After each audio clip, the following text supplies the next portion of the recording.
Дагы бир нерсе, мына эки маселе калды. Ушу маселени мен эми кененирээк болсо да мындай орто айтып коеюн. Ыйман сабагы, адеп сабагы дегенде дагы туура эмес түшүнүп алдыңыздар.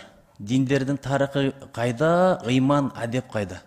Мисалы, ошол эле тотемизм кайдан пайда болгон, конфуцианствонун мааниси эмнеде, даосизм кайсы жакка таркалган дегендердин балдарга эмне кереги бар? Бирок отурган кишиге турган киши салам айтыш керек.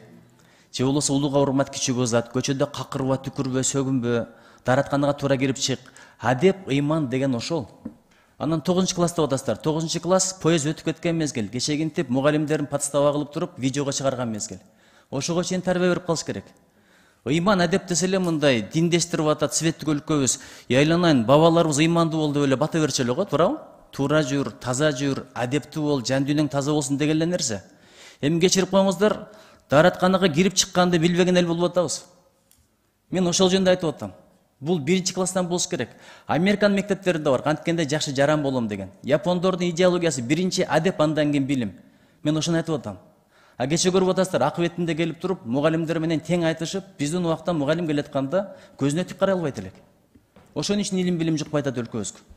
Ошон үчүн туура түшүнүңүздөр. Анан тиги конфуцианство качан пайда болгон, анан Христ качан туулуп, качан өлгөн, буну менен маселе чечилбейт.